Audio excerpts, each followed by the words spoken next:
Tout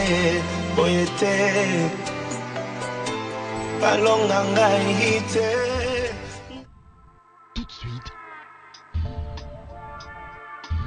prédication.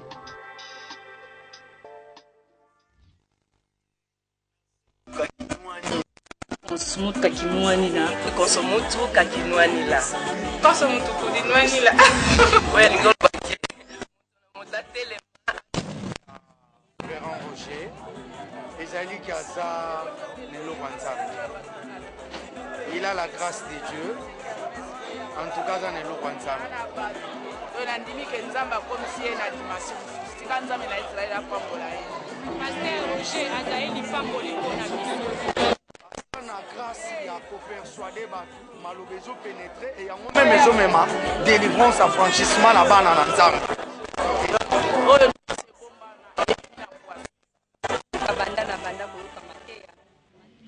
Très chers fidèles téléspectateurs, les amis de Konsomuntu Kakinwanina, qui veut dire on est mieux servi que par soi-même. On doit manifester sa force. Il y a causé là et pas ina batu pasi tikana yeba na komilukela ngai moko. Tikanzambe aleka na ko pambola bino na bisika biso oyo bozali koyeba na ko zwa biso.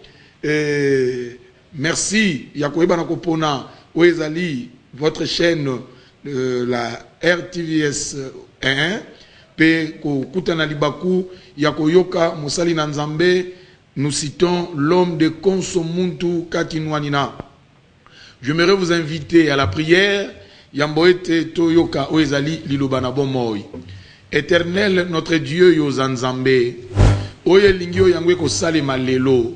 Na kombo na Yesu Christo Nzambo na Bomoy. To bondela ki petolobi. Amen. Voilà. Toza très rapidement. Na mokanda na Genèse. Tozotanga à partir du verset 41, nous allons prendre seulement quelques versets et payer nandako rotanga toute l'histoire oyo oyebi d'ailleurs bien. Nous prenons le chapitre 41 du livre de Genèse où nous allons lire le verset 9 jusqu'au verset 14. Alors le chef des chansons prit la parole et dit à Pharaon: je vais rappeler aujourd'hui les souvenirs de ma faute. Pharaon s'était irrité contre ses serviteurs et il m'avait fait mettre en prison dans la maison du chef des gardes, moi et le chef des panetiers.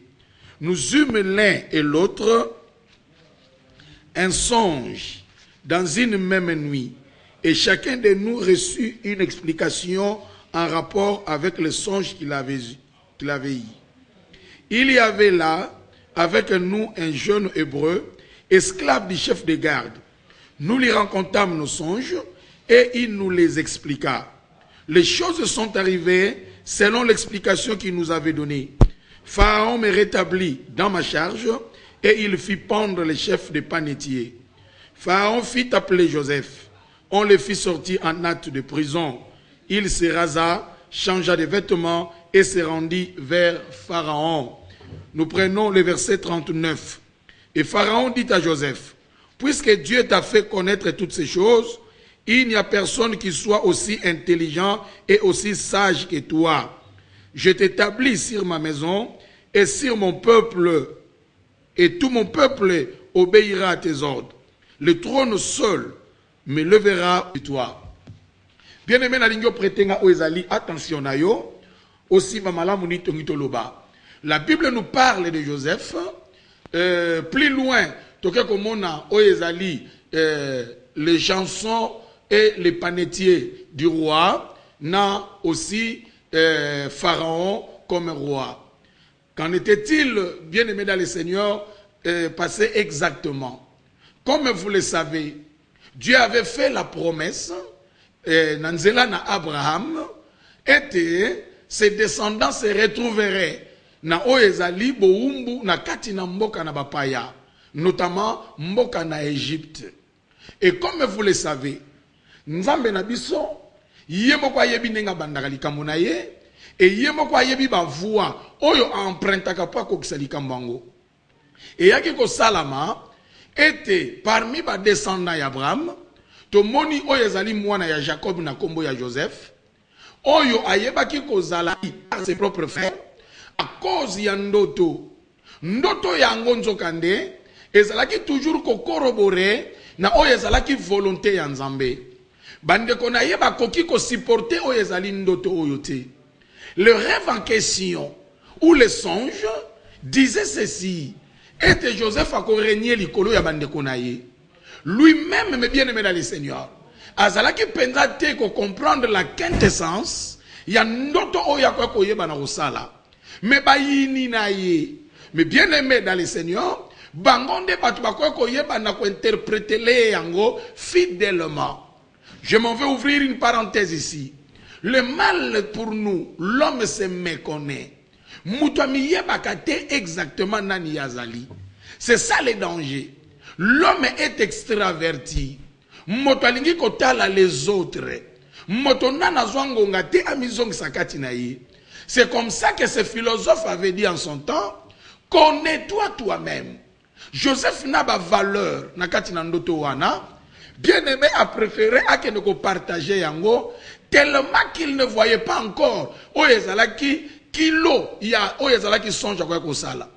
Nzokande bande konetango bayoki yango na esika ba sepela ba botizua pe ba conclure na kati na motema na bango ete ba teka frère na bango. Bien-aimé ba teki Joseph nde na boyake ndeko se retrouver na oyezalaki ndaku ya Potiphar. Écoutez-moi bien-aimé dans le Seigneur. Il avait été bien reçu na kati na oyezalaki ndaku ya Potiphar. Mais na lobi na yo vu grâce à zalaki nango et lokola makambo ezalaki toujours kolanda ye kolanda ma plan ya Nzambe nde ye ko sala ke balatisi Joseph problème ba koseli ye makambo ba grief oyo ba porter charge ba porter sur Joseph ezalaki de pires mensonges soi-disant alingaki ayeba na ko violer oyo ezali mwasi na Potiphar nde yaki ko sala Joseph akende ko se retrouver na kati na prison. Nzoka nde na prison Joseph pa yazokota. Na lobi na yo na kati na malheur na ye. Joseph se voyait dans la prison. Nzoka nde mes frères bien-aimés. Makanisi na biso bato. Pe lo lenge ya biso bato ko mone la makambo. Eza lo lenge oyo nzamba mone la yango te. Ndenga zalaki na prison. Et ye salama était au même moment. Problème nene yeko kweya na kati na palais royal. Les chansons du roi na oyezalaki son panetier. Bien-aimé, Pharaon a décidé à boire kabango na prison. Prison bakeko tika bango ezapo bakeno kozala cellule moko na oyezalaki Joseph. Na lobby les oiseaux de même plumage. Baye baka toujours ko voler oyezali ensemble. Nde na boye bakene ko créer une amitié. Ba créer oyezali camaraderie, ba créer oyezalaki relation. Pourquoi? Parce que ba se retrouva ki bango nyonso esika moko. Yokana no bana yo mes frères. Nzambe na kati ya calcul na ye, lui comme étant le réalisateur de tout ce qui se passe. Nzambe asi abongisaki makambo na ndenge na ye, lokola yende ndenge mokanda na Daniel lobi, azalaka maître ya temps, pe ya circonstance. Frère bien-aimé dans le Seigneur Yokanga. Via moto, c'est un scénario. Oyo nzamba sila koyeba déjà na kokoma. Yoke loko Bible zoloba. Jérémie lobi boye. Je connais le projet. Là c'est Dieu qui parle. Que j'ai formé sur vous. Projet de paix et non de malheur. Afin de vous donner de l'avenir et de l'espérance. Nalingola nanga ya mibale mes frères. Simbanga malam. Nzamba zoloba na Jérémie. Avant osalama na libu mwa mama. Yambo ete ozala. Vina yo na sina trasaki yango. Na sina komisaki yo prophète des nations. Yokanga bien. Paul a lobi bo en Éphésiens. Nous sommes son ouvrage. Ayant été créé en Jésus. Pour les bonnes œuvres que Dieu a déjà préparées d'avance. Pour que nous les pratiquions. Vie eza lokola une pièce de théâtre. Na lobi na yo théâtre pièce wana bakomaka yango. basi ba dispatcher oyo ezali ba rôle pour que les réalisateurs à quoi kozwa esengo, il faut que chaque acteur aille banako jouer rôle na ye pleinement kolanda ma l'idée ya réalisateur. C'est-à-dire pour que pièce soit réussir, faut moto sala oyo réalisateur à lobby. Ata à improviser, il faut ça là toujours. Oyo zoye banako ko cadrer na l'idée ya réalisateur. Yango no moni bibe lobby, moto azoye banako tonga. Asa la tension. Na manière oyo azoye banako poser oyo ezali pierre na ye. Yango mona kana ba théâtre, muke moko yoka couper action. C'est-à-dire quoi? Il faut pas pambe na mutu moko et loko sali ezalaka te. Ndenge moko na vie ya moto me bien aimé dans le Seigneur. Nzamba si ayeba na ko tracer. Pena lingyo comprendre une chose, mon frère bien aimé dans le Seigneur. Nzambo to sambela. Azan nzambe oya bandaka likambo na ye. Sans que moto ayeba na kozala. Na kati na conseil na ye. Azan nzambe oyo a décidaka. Sans que moto akwa koyeba na kozala. Peso ki si entamé likambo na ye.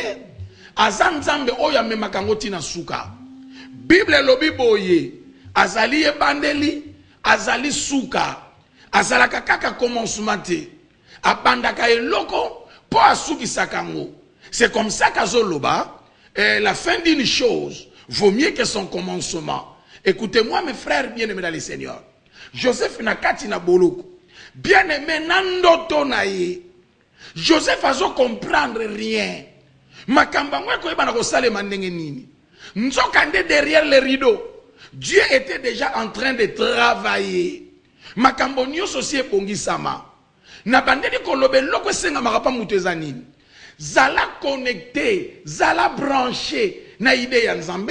Et mes frères bien-aimés dans le Seigneur, c'est alors que oye banako glorifier oye zali Nzambe. Pourquoi? Parce que tika na yebisa yo na nyonso yokanga très bien. Et un rôle oyo Nzambe faut jouer. Et ça aussi na rôle oyo mutu il faut yebanako jouer.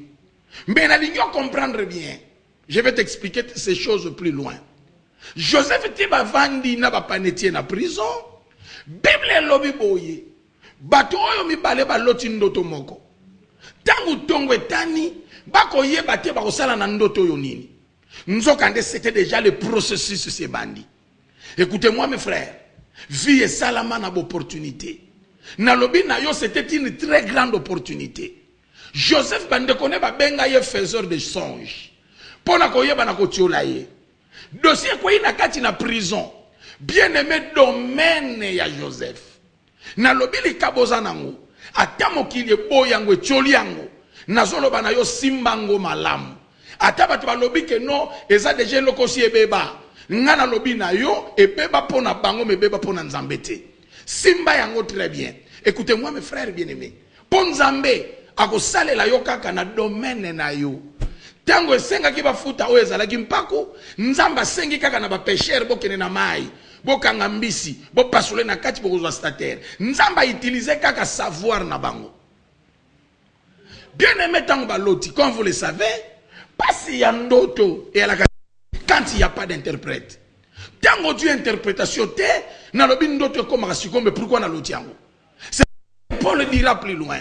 Moto oyo azako yeba ko parler en langue. D'interprète qu'il se taise. C'est-à-dire bando comme mubulu. Et nyoso ya révélation et consort. Ce qui est zangi interprétation la placité. Bande ko bandi komi tungisa. Nzoka ndotaki c'était oyezalaki destiné na bango. Mbezalaki caché na kati na ndoto. Nani akoyeba na ko nzoka bayeba ki teke celui qui est à côté ndoto ya boloko. Nde Joseph azwi ndoto wana interprété yango. Bible lobi es kaka kolanda mandenge Joseph a interprété ndoto. Ndenge nini?